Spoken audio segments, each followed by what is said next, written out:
Musisi sekaligus aktor Ardhito Pramono ditangkap polisi. Ardhito ditangkap lantaran terjerat kasus narkoba.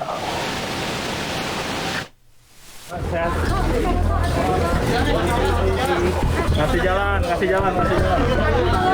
Awas dulu. Ardhito Pramono diam seribu bahasa mengabaikan pertanyaan awak media. Musisi sekaligus aktor ini ditangkap aparat Polres Metro Jakarta Barat terkait kasus narkoba. Menurut kepolisian, Ardhito terjerat kasus narkoba jenis ganja. Ardhito diciduk aparat di rumahnya di kawasan Jakarta Timur. Kepolisian menegaskan penangkapan Ardhito adalah hasil pengembangan kasus lainnya. Kita amankan di rumahnya di Bilangan Durensawit, Jakarta Timur, yang merupakan pengembangan dari wilayah Jakarta Barat. Dan padanya memang kita temukan barang bukti berupa ganja. Saat ini yang bersangkutan sedang dilakukan pemeriksaan kesehatan. Jadi rekan-rekan, saya cuma sebatas itu yang bisa saya sampaikan. Ardhito Pramono mengawali karirnya lewat beberapa aksi cover lagu sejak 2013 silam. Kiprah Ardhito menanjak melalui beberapa lagunya yang menjadi hits mulai dari Fine Today, Superstar, dan Here We Go Again. Selain bidang musik, Ardhito juga menekuni dunia film.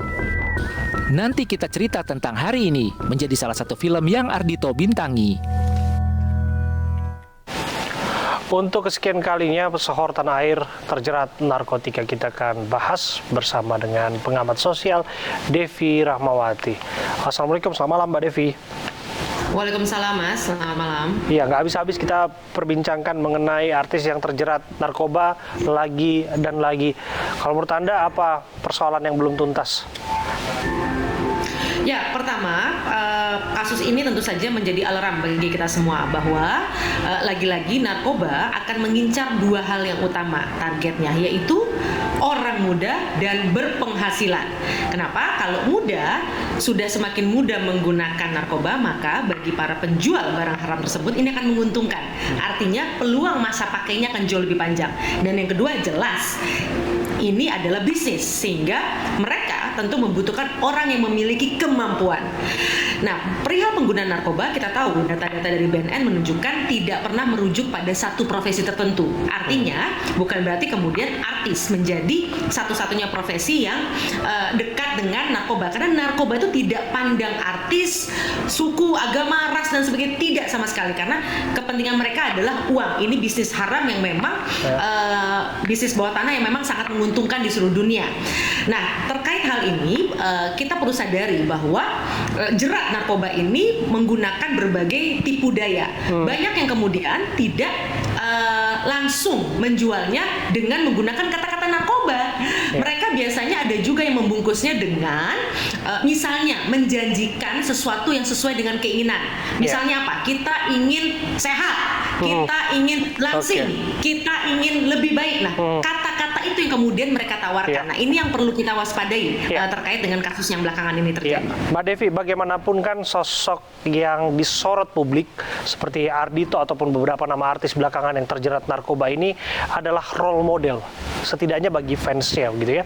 Kira-kira apakah fansnya ketika melihat idola mereka terjerat narkoba, apakah melupakan mereka begitu saja?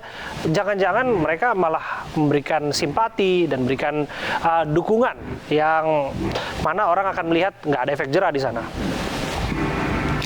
Begini, media baiknya seperti yang sekarang kita lakukan malam ini memotret secara utuh kenapa sih narkoba ini kemudian berbahaya, bukan hanya fokus pada penangkapannya yang memang kalau bicara penangkapan sebenarnya non-artis setahu saya kepolisian banyak sekali membongkarnya, tapi tidak akan naik ke permukaan ketika tidak mengundang sebuah nama besar. Nah, menariknya kalau kita sudah mendapatkan momen kasus seperti ini, kita perlu mengingatkan warga, persoalan narkoba ini bukan hanya persoalan pemakainya, tapi dia mampu memiskinkan satu keluarga, bahkan satu bangsa. Karena biasanya kalau orang sudah terjerat narkoba, pribadinya sendiri sudah tidak produktif, dan bahkan cenderung bisa melakukan hal-hal negatif. Seperti yang kita ketahui, misalnya menjual barang-barang, atau bahkan menjajakan tanda kutip dirinya, mempertukarkan dirinya untuk bisa mendapatkan sumber daya uang, untuk bisa dipertukarkan dengan narkoba. Jadi yang paling berbahaya juga dengan narkoba adalah bukan karena dia hanya sifatnya urusan pribadi karena dipergunakan oleh individu-individu, tapi dampaknya individu tersebut bisa merusak tatanan dan ekosistem karena kebutuhannya terhadap narkoba. Oke, saya ingin mengajak Mbak Devi dan pemirsa untuk mencermati satu isu yang bisa kita diskusikan bersama mengenai artis-artis pesohor yang terjerat narkoba. Ketika mereka sudah direhabilitasi atau menjalani hukumannya, mereka comeback seolah tidak pernah terjadi apa-apa. Tapi kalau kita berkaca, misalnya di Korea, katakanlah demikian, ada beberapa bintang film yang terjerat skandal, kasus, dan lain sebagainya. Yang namanya sponsor itu langsung memutus kontrak. Kemudian beberapa garapan filmnya diputus begitu saja. Dan ini seolah menjadi sanksi bagi siapapun yang terjerat kasus hukum, termasuk narkoba yang dianggap ini tidak memberikan contoh baik bagi masyarakat. Kok malah di tanah air kita berbeda ya, Mbak Devi? Kok malah orang-orang yang terjerat kasus malah mereka comeback begitu saja dengan mudah? Kalau bicara Korea Selatan, memang ekosistem budaya populer mereka, termasuk media misalnya, juga sudah memiliki kesepakatan untuk bisa menjadikan para selebritis ini benar-benar menjadi teladan. Artinya ketika memang seseorang melakukan kesalahan apapun itu, termasuk narkoba, itu kemudian dengan secara otomatis, dengan sangat kompak, baik itu sponsor, lalu kemudian media dan sebagainya, menutup hal tersebut, gitu ya. Nah, ini artinya mendorong seseorang untuk betul-betul menjaga dirinya ketika dia menjadi teladan bagi publik. Nah, dalam hal konteks Indonesia, memang bukan hal yang salah juga kalau kita memberikan kesempatan bagi siapapun yang pernah salah untuk kemudian memperbaiki dirinya. Nah, hanya saja memang cara kita membangun komunikasi kepada publik dalam konteks memaafkan ini memang penting, tapi tidak kemudian terlihat kita memberikan izin kepada siapapun untuk menggunakan itu, karena pada prinsipnya gini, kita perlu tahu banyak sekali di antara orang-orang yang menggunakan narkoba itu bukan karena pilihannya juga untuk menggunakan hal tersebut. Nah, artinya ketika mereka kembali ke masyarakat, tentu saja yang kita harapkan mereka tetap bisa berproduksi. Artinya tetap bisa menjadi orang yang mandiri. Nah, ini kan memang membutuhkan sebentar Mbak Devi, ini juga menarik. Anda sebutkan ada pesohor atau siapapun yang mengonsumsi narkoba bukan karena pilihannya. Bukankah itu kesadaran mereka untuk mengonsumsi itu? Artinya begini, studi-studi tentang narkoba banyak sekali yang kemudian secara umum memang menyebutkan bahwa pengguna narkoba itu ada yang memang karena situasi lingkungan, ada yang memang karena ketidaktahuan gitu, dan ada yang ketiga juga karena memang mereka salah persepsi terhadap keinginan misalnya untuk punya stamina yang lebih kuat dan sebagainya. Nah, ini kan artinya memang perlu ada terus upaya mengingatkan. Karena gini. Iya, Mbak Devi, ya kita berharap upaya mengingatkan itu menjadi kunci dari apa yang kita perbincangkan. Sangat disayangkan waktu kita terbatas, tapi harapannya ini jadi pelajaran bagi siapapun untuk tidak terjerat kasus yang serupa. Terima kasih Mbak Devi Ramawati, pengamat sosial. Sama-sama. Di tengah kesulitan ekonomi akibat pandemi, anggota DPRD DKI Jakarta akan mendapat kenaikan tunjangan di tahun 2022. Warga Jakarta harus menerima kenyataan wakil yang dipilihnya menikmati kemewahan di tengah sulitnya ekonomi akibat pandemi.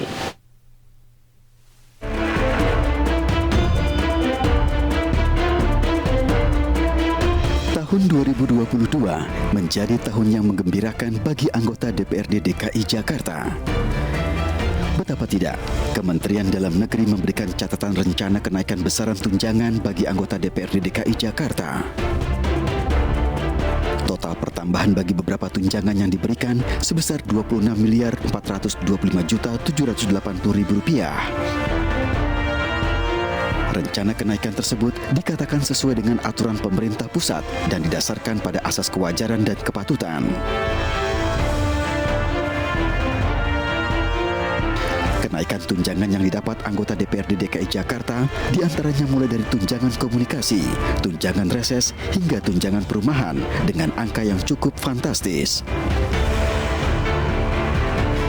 Dalam rancangan Perda APBD tahun 2022, pertambahan tunjangan reses bagi anggota DPRD terdapat total pertambahan nilai sebesar Rp159 juta.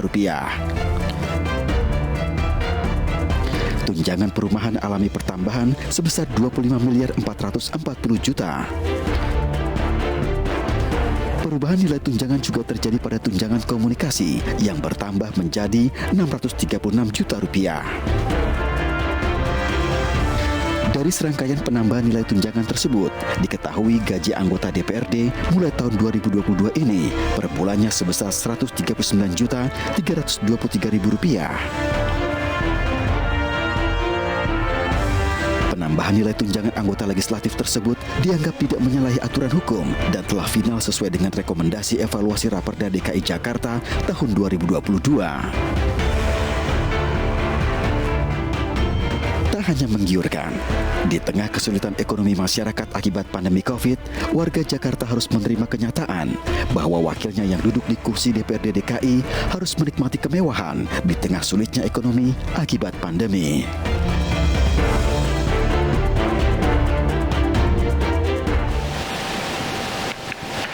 Pemirsa, kita akan membahas persoalan ini bersama dengan peneliti Formapi, Lusius Karius. Assalamualaikum, selamat malam Bang Lusius. Selamat malam, Bung Abraham. Ya, sambungannya terputus tadi, tapi sudah jelas mendengar suara saya? Bang Lusius. Ada putus-putus suaranya, Bang. Oke, saya coba bertanya dengan artikulasi yang lebih jelas ya. Bang Lusius, tahun 2022 ini nampaknya menjadi kado manis bagi anggota DPRD karena disebutkan tunjangannya naik. Tapi bagi sebagian rakyat ini dianggap kado pahit. Bukan hanya karena melihat tunjangan anggota dewan yang terhormat itu naik, tapi karena memang pada kenyataannya komunitas sembako juga pada naik. Daging ayam, kemudian juga telur, minyak goreng, dan lain sebagainya. Bagaimana kita sebagai warga harus memahami apa yang terjadi di DPRD DKI Jakarta? Ya, kalau disuruh untuk memahami, sulit saya kira bagi warga gitu ya, untuk memahami apa yang kemudian jadi putusan DPRD gitu ya, yaitu menaikkan tunjangan mereka di tahun 2022. Karena saya kira sebagian besar warga atau hampir seluruhnya masih saja saya kira merasakan situasi sulit karena dampak dari pandemi yang berujung pada kondisi perekonomian gitu ya, yang tidak terlalu bagus di tahun 2021 sampai tahun 2022 ini. Sehingga kondisi itu kemudian membuat kita sulit untuk memahami apa yang terjadi di DPRD dengan fakta bahwa anggota DPRD meminta kenaikan tunjangan mereka. Dan paling menarik saya kira melihat pilihan DPRD untuk menaikkan tunjangan mereka di tunjangan perumahan. Ini tambah sulit untuk memahaminya ya, karena kita tahu sendiri anggota DPR ini adalah orang-orang pilih dari daerah DKI Jakarta, mereka juga umumnya kaya, jadi hampir pasti semuanya sudah punya rumah sebelum menjadi anggota DPRD ya. Dan dengan kondisi bahwa mereka sudah punya rumah pribadi, sulit kemudian untuk memahami kenapa kemudian tunjangan untuk sewa rumah dinas itu yang justru mengalami kenaikan sangat signifikan ya. Kalau kita melihat total kenaikan itu kan sekitar 25M, itu artinya seorang anggota sebulannya itu mendapat sekitar 80 juta untuk tunjangan perumahan ini. Setiap harinya kalau 80 juta ini dibagi 30 hari, itu artinya setiap hari anggota DPRD mendapatkan sekitar tunjangan 2,6 juta gitu ya untuk perumahan. Ini berarti lebih mungkin dari sekelas kamar hotel bintang 5 di Jakarta. Jadi saya kira sih pilihan untuk menaikkan tunjangan perumahan ini menunjukkan betul sebenarnya motivasi DPRD meminta kenaikan tunjangan ini. Karena kita tahu di PP nomor 18 tahun 2017 tunjangan perumahan ini tidak diberikan patokan-patokannya ya. Di sana hanya diminta supaya anggota DPR mempertimbangkan sensitivitas, mempertimbangkan secara rasional situasi dan kondisi masyarakat. Beda dengan tunjangan-tunjangan lain yang di PP 2017 itu sudah jelas, misalnya tunjangan beras, tunjangan jabatan, itu sudah ada semua prosentasi untuk menghitung berapa sebenarnya tunjangan yang harus diterima DPRD, gitu ya. Ya, Bang Lusius, kalau kita harusnya berdiskusi ya bersama dengan anggota DPRD. Ini juga kita sayangkan karena kita sudah berupaya untuk mengundang mereka untuk mencoba mendengarkan penjelasan yang komprehensif. Nalar berpikir mereka saat ini seperti apa. Tapi saya coba kutip ya apa yang mereka sampaikan, salah satunya oleh Ketua DPRD DKI Jakarta, bahwa tidak ada pemborosan terkait dengan kenaikan tunjangan dan itu dilakukan untuk mendukung kegiatan anggota dewan dalam menyerap aspirasi masyarakat. Bisakah ini kita terima? Saya kira sih alasan ini yang selalu terlihat digunakan oleh DPR maupun DPRD gitu ya, seolah-olah bahwa mereka sudah menjalankan betul peran mewakili masyarakat dan seolah-olah juga mereka sudah berjuang maksimal gitu ya untuk menunjukkan keterwakilan mereka gitu ya. Padahal kita tahu betul bagaimana kinerja DPRD gitu ya. Kita misalnya melihat di tahun 2021 di websitenya itu hampir tidak ada kemudian perda yang dihasilkan oleh DPRD selain kemudian perda tentang APBD gitu ya. Itu artinya tidak ada aspirasi yang kemudian berhasil diperjuangkan DPRD menjadi sebuah kebijakan selain kebijakan terkait dengan anggaran. Dan orang-orang yang kemudian diharapkan bisa memperjuangkan kepentingan rakyat melalui kebijakan yang dihasilkannya itu gagal menunjukkan itu. Jadi bagaimana mungkin mereka mengatakan anggaran yang diminta untuk bertambah itu mereka gunakan untuk memperjuangkan kepentingan rakyat. Sementara kepentingan rakyat selama ini mereka telantarkan karena tidak ada satupun kebijakan yang kemudian bisa dirasakan oleh rakyat. Mengapa kita menangkap satu pola begini ya, Bang Lusius? Mungkin Anda juga bisa menjelaskan bahwa ketika ada urusan yang dianggap mewakili kepentingan politiknya, maka anggota dewan akan berisik. Mereka akan berteriak sekencang-kencangnya dan mereka akan menyuarakan apa yang ada di dalam isi kepala mereka. Tapi urusan kenaikan tunjangan, kenaikan gaji, tiba-tiba ada semacam apa ya istilahnya, kayak semacam kerasukan, tiba-tiba diam begitu ya, irit bicara dan lain sebagainya. Ini kira-kira bagaimana Anda menjelaskannya? Saya juga cukup kaget gitu ya dengan fakta bahwa tidak ada satu fraksi atau anggota DPRD pun yang bersuara berbeda terkait dengan permintaan kenaikan tunjangan ini. Kita biasanya mendengar selama ini ada fraksi PSI yang cukup cerewet terkait dengan anggaran. Tapi rupanya di soal kenaikan tunjangan ini kita tidak mendengar ada suara berbeda misalnya dari fraksi PSI.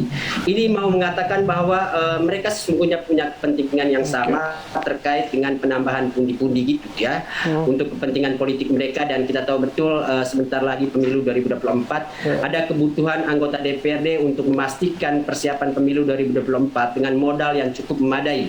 Dan saya kira peluang itu kemudian didapatkan oleh DPRD dengan meminta kenaikan tunjangan untuk tunjangan yang betul-betul bisa memang dimainkan gitu ya, tunjangan perumahan. Itu sangat signifikan. Bayangkan kalau misalnya anggota DPRD itu sudah punya rumah, artinya 80 juta sebulan itu masuk kantong gitu ya, tanpa kemudian harus dipertanggungjawabkan atau dilaporkan penggunaannya. Oke, kita akan tunggu seperti apa tindak lanjut dari apa yang terjadi di sana, dan kita berharap bahwa ada kesadaran dari mereka-mereka yang duduk sebagai dewan terhormat untuk melihat keadaan masyarakat saat ini di tengah tingginya harga sembako dan lain sebagainya. Terima kasih ya, terima kasih Bang Lusius Karus. Longsor di Cadas Pangeran, ruas jalan Sumedang, Cirebon terhambat. Kami hadirkan informasinya saat lagi untuk Anda.